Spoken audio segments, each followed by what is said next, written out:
जे पगचन, मैंने तो बस यही पगचन बनाए थे।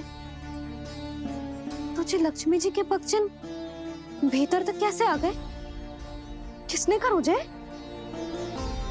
इसका अर्थ तो जे है ना कि लक्ष्मी जी सच्ची में हमारे घर पधारी हैं। कितना अच्छा होता जी यदि हम यही होते, उनका स्वागत करते, उनकी पूजा करते, प्रसाद चढ़ाते और उनकी सेवा का सौभाग्य मिल जाता।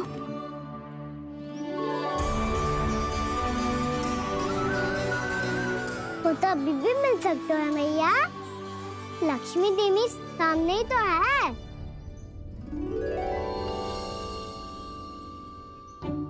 कहना सही कह रहे हो यशोदा, लक्ष्मी जी का आशीर्वाद हमारे साथ ही है। और वैसे भी जिन पर नारायण की कृपा होती है, लक्ष्मी जी उनके साथ तो होती ही है। पर मैं कैसे संतोष करूं? मेरा मन हो रहा है कि कैसे भी मुझे उनके साक्षात दर्शन मिल जाते। अरे ये देखो तो सही, उनकी उपस्थिति का संकेत दे दियो है। ये कोई साक्षात दर्शन से कम है क्या? चलो हम लक्ष्मी पूजन कर लेते। इस बार तो हमारे साथ कान्हा भी लक्ष्मी पूजन करेगा। प्रभु मेरी पूजा करेंगे? मैया की इच्छा तो यही है। पर आप मेरी पूजा कैसे कर सकते हैं प्रभु? आप मेरे स्वामी हैं, आपकी पूजा करना मेरा धर्म है। नहीं प्रभु, यह अनुचित होगा। मैं आपसे मेरी पूजा नहीं करवा सकती।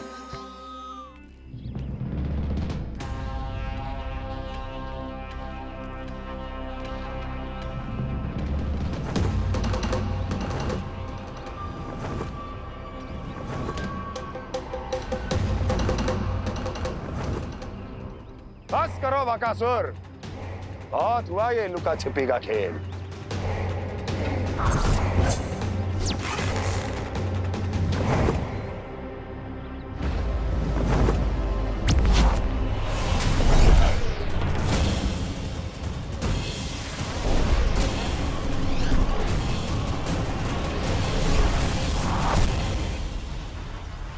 प्रणाम कंस। छिपे रहकर दूर से ही प्रणाम करोगे? सामने आओ बकासुर।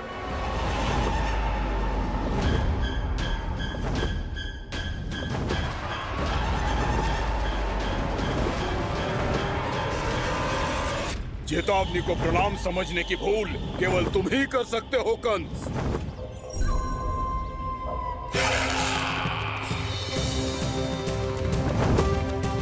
अनगिनत युद्ध करने के बाद भी जिसने पराजय का कड़वा स्वाद न चखा हो, उस अपराजय विजेता का अपमान करने की मूर्खता केवल तुम ही कर सकते हो बकासुर। अपने दिव्य अस्त्रों से किसे भयभीत कर रहे हो कंस? उसे जिसे संपूर्ण देवता भी मिलकर परास्त नहीं कर पाए थे। समय के साथ तुम्हारी स्मरण शक्ति पर धूल लग गई है बकासुर। भूल गए हो तुम अभी कुछ ही क्षण पहले जिस दिव्य अस्त्रधारी का तुम उपहास उड़ा रहे थे, उसी ने परास्त किया था तुम्हें। उस दिन तुम्हारे प्राण देह के इस बंधन से मुक्त हो जाते यदि तुम्हारी बहन पूतना ने तुम्हारे जीवन दान के लिए विनती न की होती। तो यही स्मरण कराने के लिए बुलाया है मुझे? संधि करने के लिए बुलाया है। असंभव है ये। तुम्हारा मित्र वत्सासुर वीर गति को प्राप्त हो चुका है। जानते हो किसने की उसकी हत्या? तुम्हारे प्राणों की रक्षा करने वाली तुम्हारी बहन पूतना प्राण गवा चुकी है अपने। जानते हो किसने की उसकी हत्या? किसने मारा मेरी बहन को? किसने मारा मेरे मित्रों को? किसने बुलाई है अपनी मृत्यु? उसी ने जो मेरा भी शत्रु है। इसीलिए बुलाया है तुम्हें यहाँ पर संधि करने के लिए, प्रतिशोध का एक अवसर देने के लिए। तुम नाम बताओ उसका कंस। उस दुष्ट को कच्चा ही निगल जाऊंगा मैं। बोलो कौन है वो? एक बालक है, कृष्ण। किंतु वो एक विष्णु अवतार है बकासुर। किसी का भी अवतार क्यों ना हो, किसी क्षण से मैं हूं उसके काल का अवतार। तुम केवल इतना बताओ कि कहां मिलेगा वो। वृंदावन, वृंदावन। कान्हा, आजा, पूजा आरंभ करते हैं। नहीं प्रभु,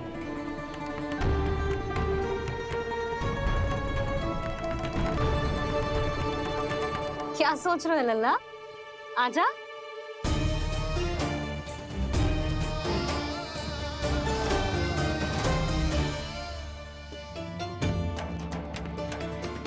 पहले इस राक्षस का सामना करना होगा मुझे, अन्यथा ये शुभ दिन को सबके लिए अशुभ बना देगा।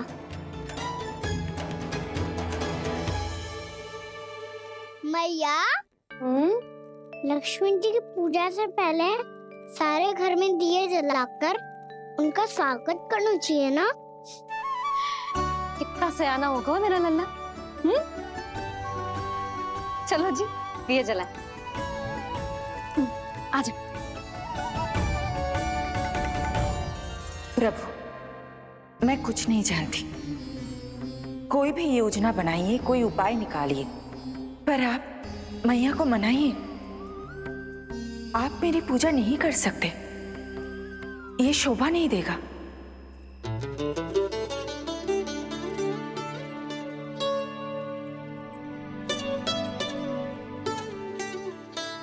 पहला दिया जलाएगो लल्ला? हाँ मैया। ले, ध्यान से लल्ला।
इतनी शीघ्र पहुंच गया यहाँ।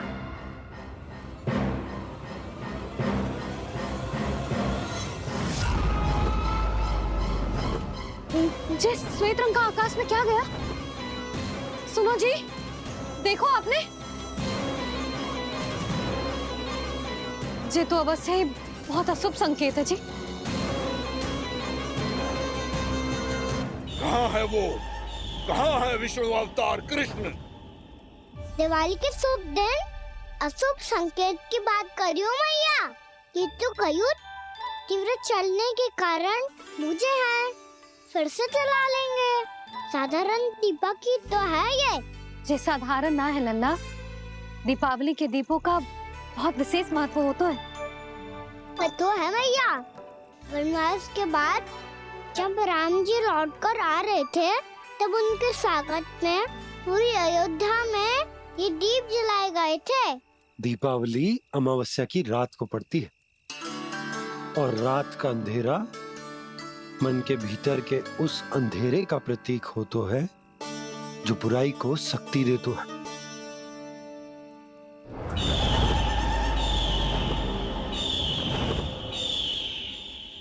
ये दीपक का तेल है ना, जे मन के विकारों का प्रतीक है, और जे बाती प्रतीक है हमारी आत्मा का।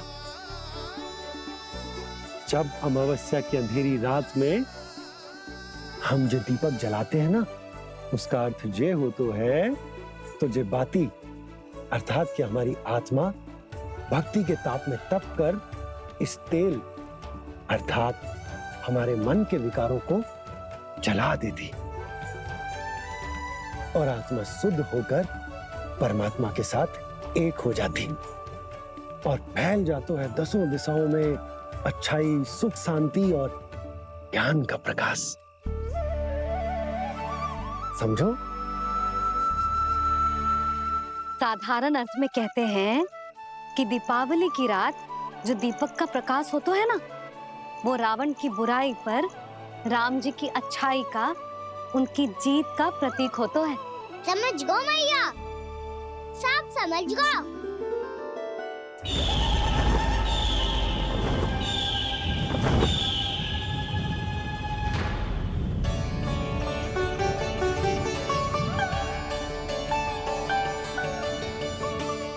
आज हम ये सारे दीपक जलाएंगे बाबा, और इसके प्रकाश के कारण कोई भी विकार, कोई भी बुराई वृंदावन में प्रवेश ना कर पाएगी, वृंदावन में प्रवेश ना कर पाएगी।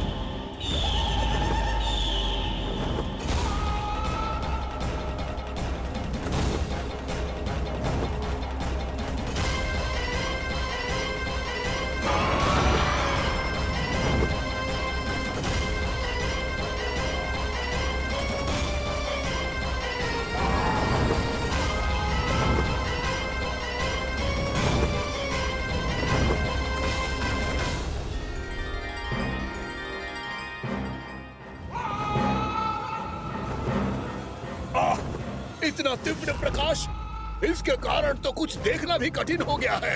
और मुझे इन दीपकों की उष्मा क्यों अनुभव हो रही है? कैसे संभव है ये? आज बुराई पर अच्छाई की विजय की रात है। आज वृंदावन के निकट आने का प्रयास भी ना करना बकासुर, अन्यथा इन दीपकों की लो तुम्हें जलाकर भस्म कर देगी। इन दीपकों की अग्नि तो सचमुच मुझे जला रही है।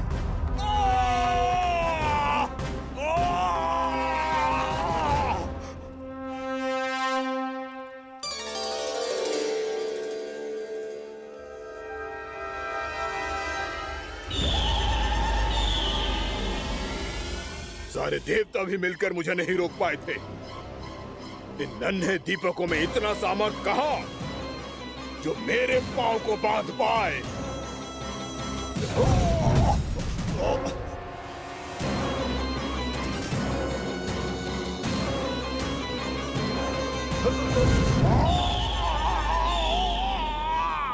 इन्हें अंधेरा मिटाने वाले साधारण दीपक समझने की भूल मत करो बकासुर। वृंदावन में जलने वाला हर दीपक उस भक्ति का प्रतीक है जिसकी लो मेरे भक्तों ने अपने हृदय में जला रखी है।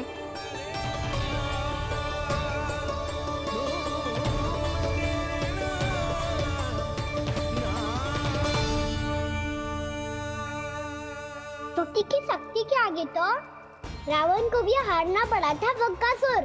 फिर तुम्हारा तो अस्तित्व क्या है? तो फिर अब मैं भी देखता हूँ। जैसे ये सारे दीपक बुझ गए थे और चारों ओर अंधेरा छा गया था, मुझे लग रहा है अवश्य ही कोई बुरी ऊर्जा है हमारे आसपास। यशोदा, अंधेरे को भूल जाओ, चारों ओर बिखरे इस प्रकाश को देखो। जे मैया लक्ष्मी की उपस्थिति का संकेत, उनका आशीर्वाद हमारे साथ है। आप अभी तक यही हैं देवी? मैं कैसे जा सकती हूँ?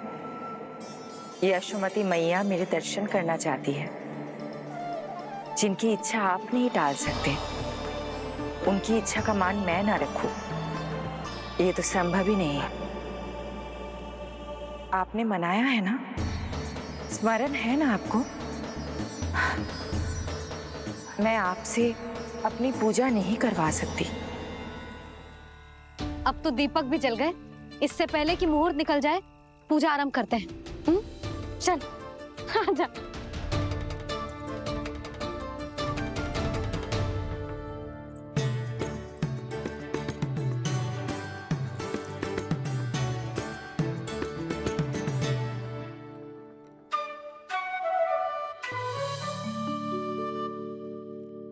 यदि हमारे आसपास कोई बुरी ऊर्जा ना है और यदि लक्ष्मी जी की कृपा सच्ची में हम पे है, तो जब तक हमारी पूजा समाप्त होगी ना कान्हा, तब तक इस केले के आगे का भाग अपने आप दब जाएगा। कान्हा, ये भी दीपावली की एक प्रथा है। इससे पता चलता है कि माँ लक्ष्मी की कृपा हम पर बनी हुई है कि ना।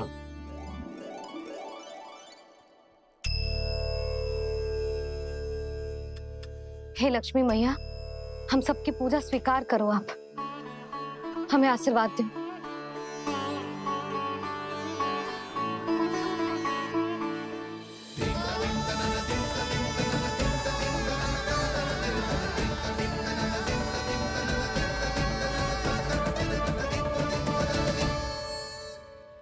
आपने सही कही थी जी, मैया लक्ष्मी का आशीर्वाद हमारे साथ ही है, सच्ची में हमारे साथ यही है।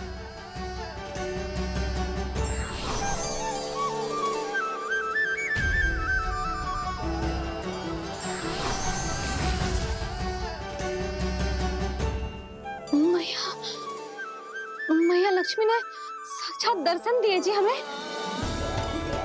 हाँ यशोदा,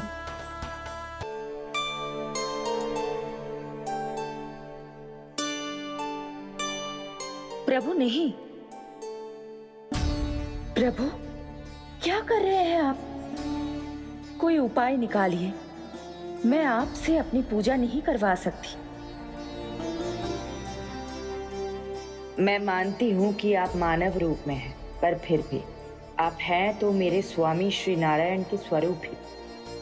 आपसे पूजा करवाकर मैं उल्टी गंगा नहीं बहा सकती। जिन मैया की बात आप नहीं टाल पाए देवी, उनकी आज्ञा का पालन मैं ना करूं, ये कैसे संभव है?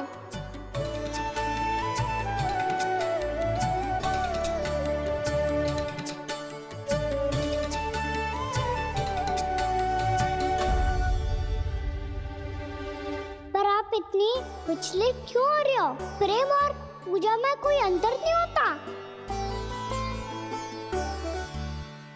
मैं कोई भी अवतार क्यों ना ले लूं, मेरा प्रेम तो सदा आपके साथ ही है। तो फिर मैं आपकी पूजा करूं या आप मेरी, इससे क्या अंतर पड़ता है?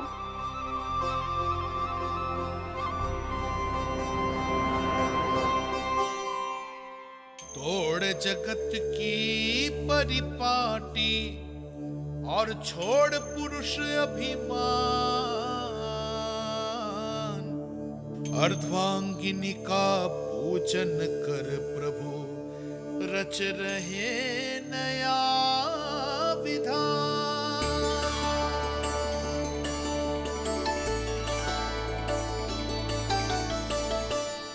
इस अवतार में मुझे आपका साथ कब मिलेगा प्रभु? इधर के राजा भीष्मक की पुत्री रुक्मणी के रूप में शीघ्र ही आपका जन्म होगा। पर हमारे मिलन के लिए आपको थोड़ी लंबी प्रतीक्षा करनी होगी देवी, क्योंकि उसके पहले मुझे अपने अन्य दायित्व निभाने हैं और कंस के राक्षसों का सामना भी तो करना है।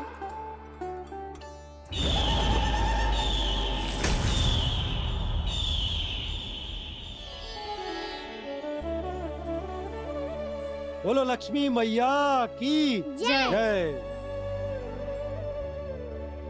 सच्ची में आज बहुत ही शुभ दिन है। हाँ यशोदा, मुझे भी अब विश्वास होगा कि अब से सुख और समृद्धि ही हमारे वृंदावन का भाग्य बनेगी।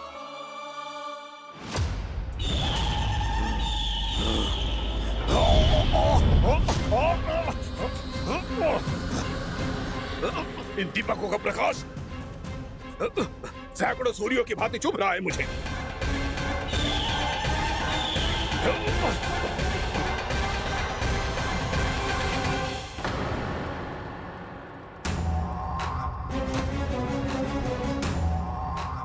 मैं भी बकासुर हूं, हार मानना तो मैंने सीखा ही नहीं।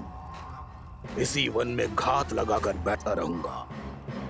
जैसे ही ये दीपक बुझेंगे, मैं इस वृंदावन पर और उस विष्णु अवतार पर आक्रमण कर दूंगा।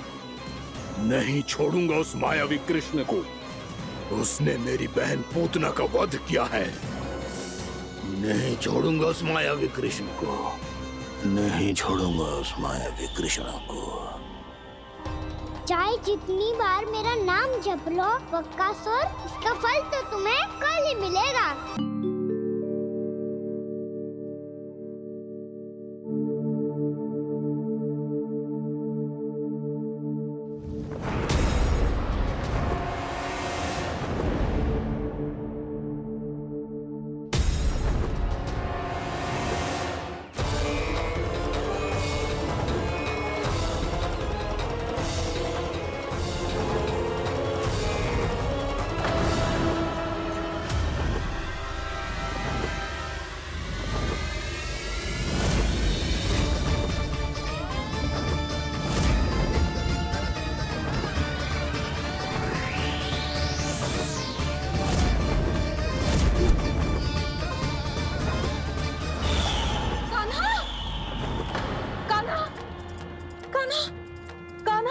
क्या हो गया यशोदा?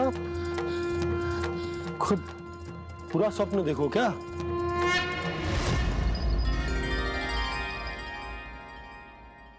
अरे वाह कान्हा, आज तो समय से पहले तैयार होगा तू। तैयार तो होना ही था बाबा। इससे पहले कि राक्षस वृंदावन आकर विध्वंस करे, मुझे वन जाके उसका सामना करना है।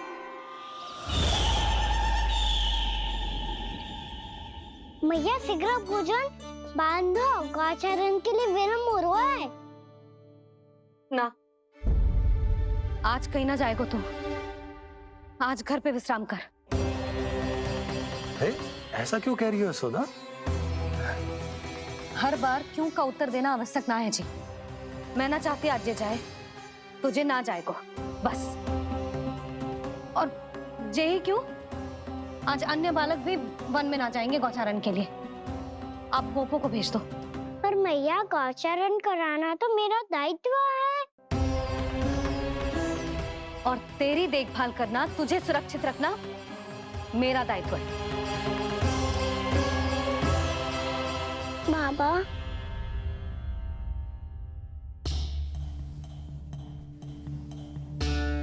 आज कछू मत बोल लल्ला।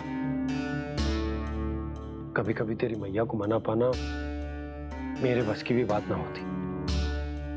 आज कछू ऐसो ही दिन है।